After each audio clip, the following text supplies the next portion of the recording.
Welcome everyone to another episode of Just Saying Football with Jack and Sean. I'm your host Sean Gann, alongside my partner Jack Nicholas. We're here to bring you news, notes, weekly updates, and game analysis of your favorite teams from around the league. If you don't have the chance, go check out our website at justsayingfootball.com and follow us on Instagram at justsaying, for article and video updates. Buddy, we are in person. In person. We are in person. I can touch you. We are not in small little boxes. This is a nice change of pace. We're in the studio. We're here to just talk about our three favorite matchups. Anything you want to say to the people before we get into this? No, I mean, after 2 years of doing this from our rooms, we've been wanting to do it in the studio, and here we are. And the great thing that we're looking to do here, just give the people a little something to get excited about with our team, especially the Giants fans, Vikings fans. I know we cover all the teams throughout the whole year, so we're just looking to go and highlight a couple of matchups, three specifically for each of our teams that we're looking to get excited about, and why to get excited about them. Yeah, so that's 6 total games, 3 each. Jack, why don't you kick us off with your New York Football Giants? It's one of your favorite games. Yeah, so the Giants kicking off at Tennessee is going to be one of my top games here. You got it all right there. You got the top seed in the AFC against the rookie head coach Brian Daboll coming in for the Giants. You're going to have a lot of running back battle between Derrick Henry and Saquon Barkley. Hopefully Saquon is back to what we saw in his 2018 version of himself, the rookie of the year. I'm hoping that after a couple of years of injuries,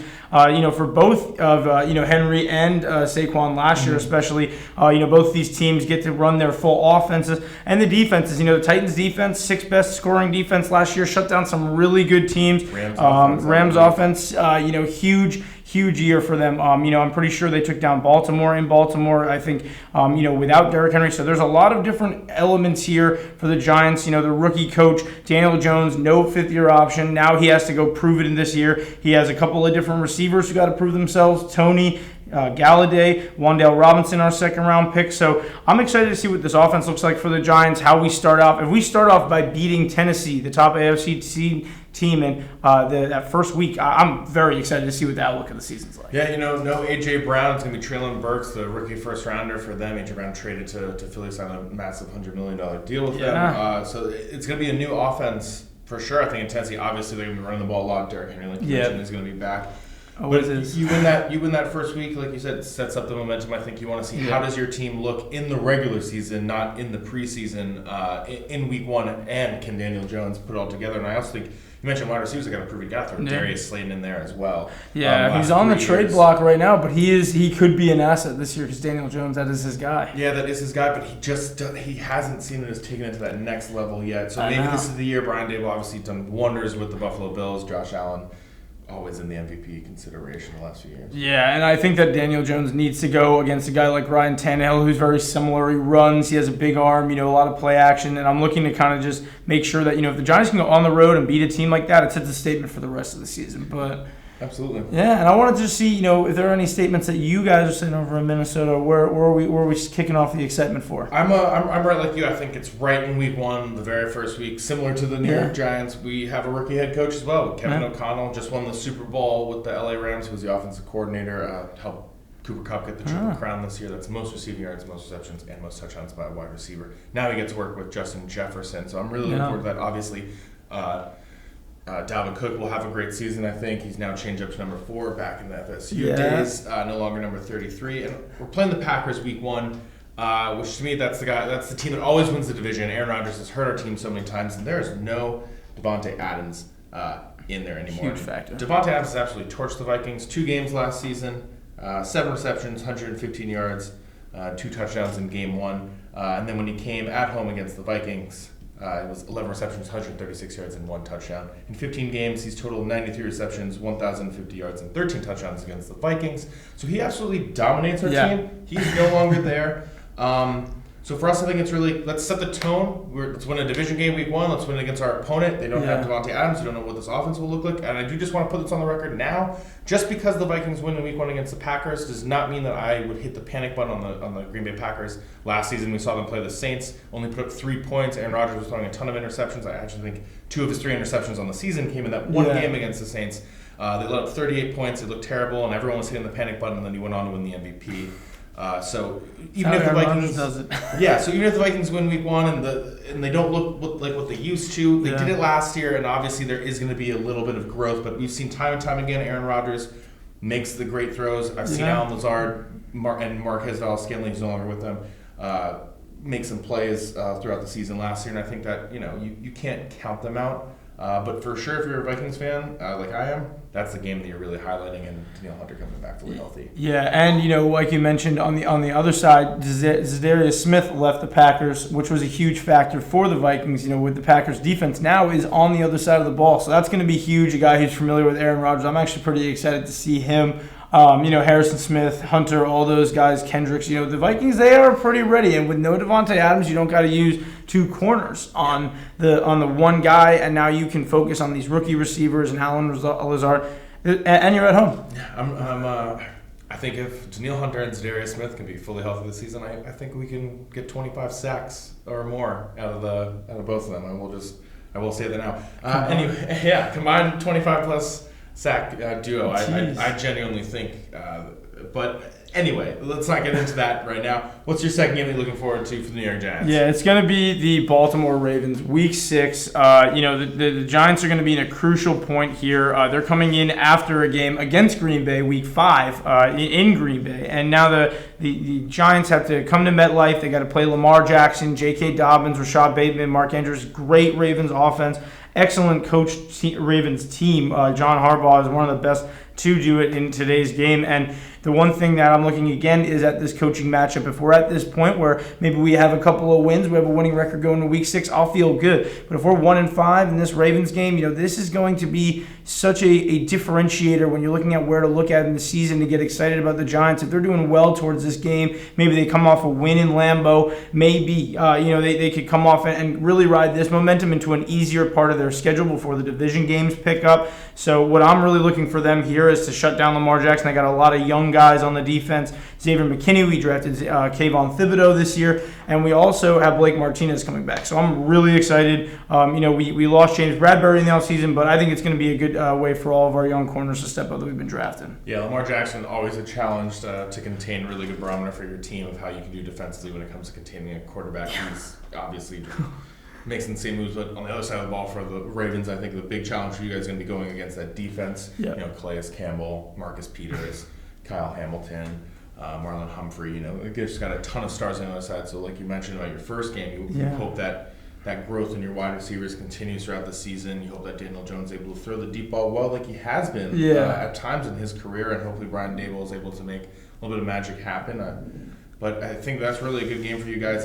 You will have the home crowd. We have the home crowd, and the thing I love is that the Ravens linebackers core has been a little bit depleted, and that could be an open good game for Saquon to keep the game rolling. I mean, again, it all depends. So many hypotheticals for this team coming in, like injuries, health, what does the scheme look like? What is this coaching staff going to bring to this team? Who is making an impact by Week 6? Yeah. If Kenny Galladay is having a great season or Tony's having a great season, they're going to either of them are going to have to go up against Marcus Peters, Marlon Humphrey. So, this game 6, this is another statement game that the Giants are going to have to win. And if they're doing well, I think that it's going to really make or break their season at this point to have a game like this before an easy part of their schedule. Yeah, and going in that same vein, I think going into like my Vikings game, it's Week 10 at Buffalo, playing the Bills. Obviously, Stephon Diggs and the big trade is going to be a huge storyline. It's going to be the Justin Jefferson versus Stephon Diggs, and the trade that I think was the most payoff and great trade for both teams. A couple of top 5 fantasy receivers. Yeah, exactly. I love that. Arguably two of the top 3 wide receivers maybe in the league. Maybe how you look at things, but for me, it's similar to what you're saying about in Week 6. Like when you're playing a great team like the Bills and you're playing a great team like the Ravens. These teams that are in the playoffs and go deep in the playoffs are Super Bowl contenders. You're now with a new head coach, a new regime. You don't quite know when your team are. And I will say I think the Vikings are, maybe a year or two ahead of you in terms of winning more games and being that playoff team. Yeah. Granted, I think that with your division, it gives you an opportunity to slide in there for sure.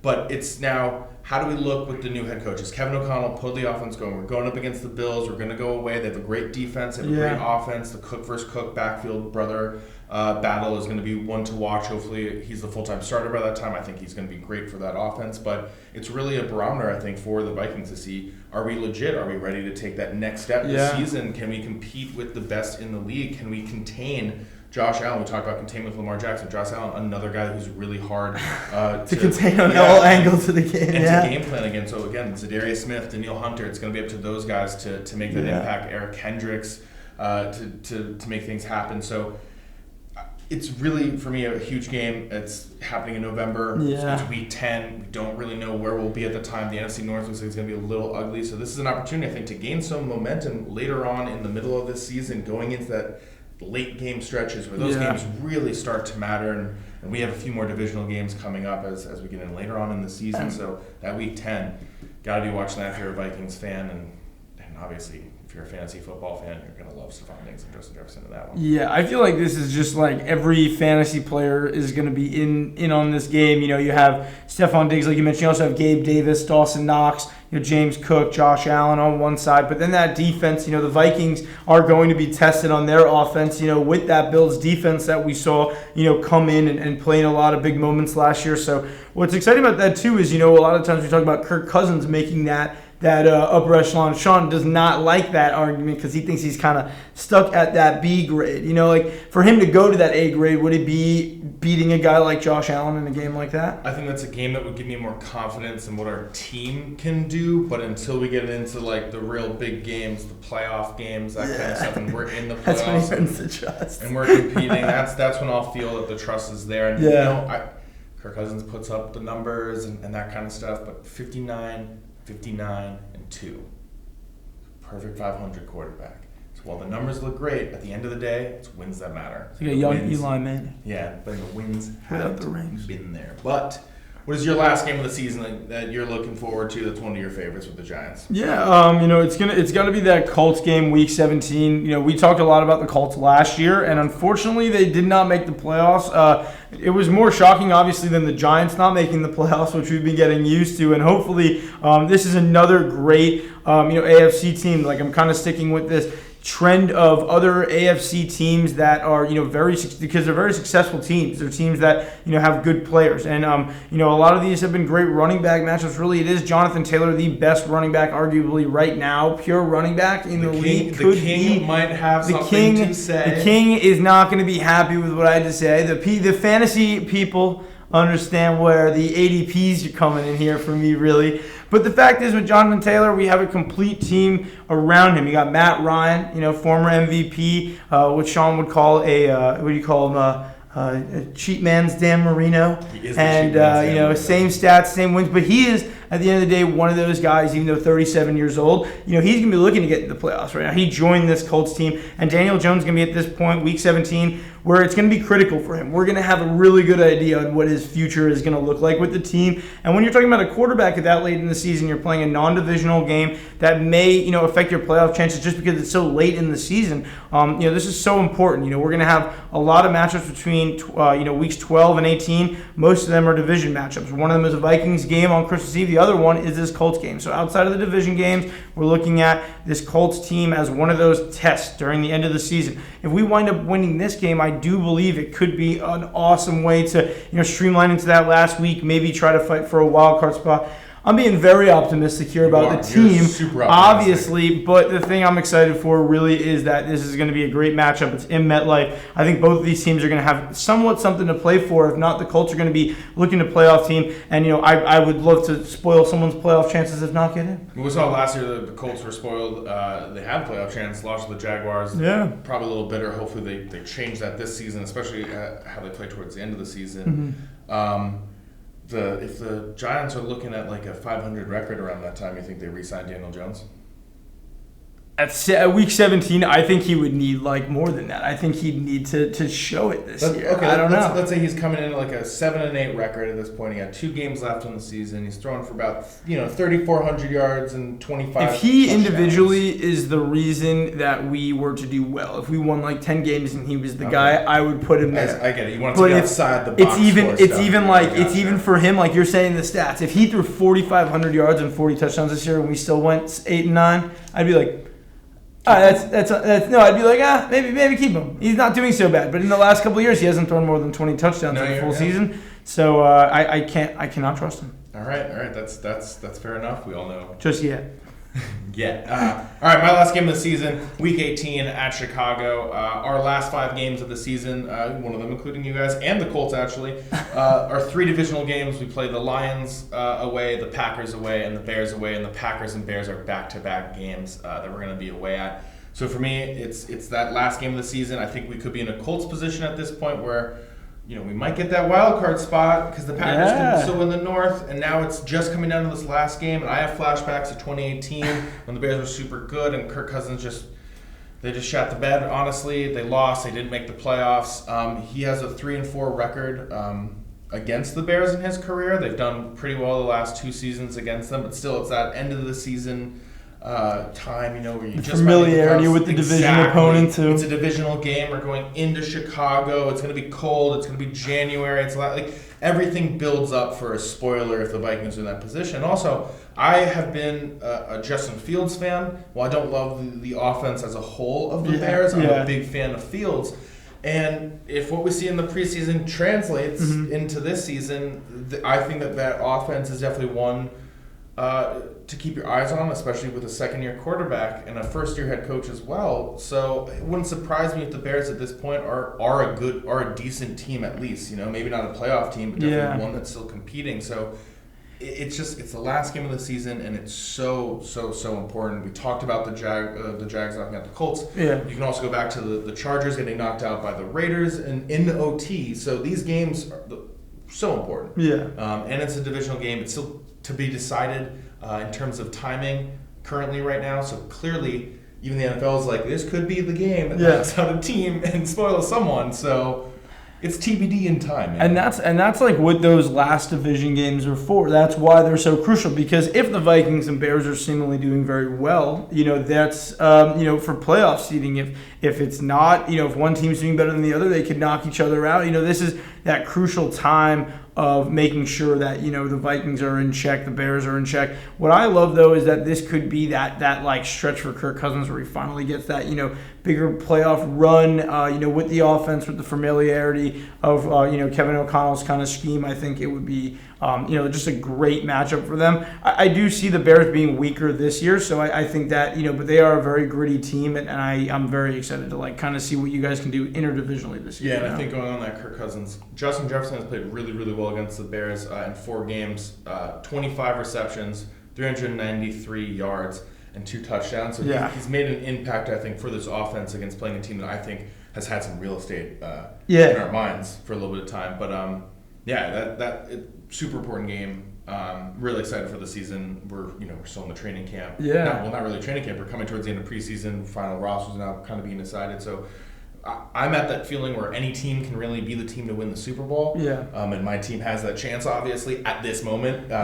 In week 6, though, that might change. So continue to stay tuned while our emotions hit manic highs and manic lows. Because they will. They will. The Vikings are heartbreakers. The Giants are heartbreakers, especially in recent memory. So much heartbreak. So much heartbreak. But that is all the time that we have. Thank you for tuning in. Thank you for listening. We're happy to be back. It's really exciting to be in the studio again. I can touch him. He's here. He's next to me. This is a nice change of pace, man. Just remember, check out justsayingfootball.com, Just Saying Football on YouTube, and Just Saying No GWJS on Instagram for all your video article updates. Got some great content coming for you. A lot. Bunch of videos, bunch of fun stuff. Feel free to subscribe and comment anything you'd like to see. Yeah, stay tuned.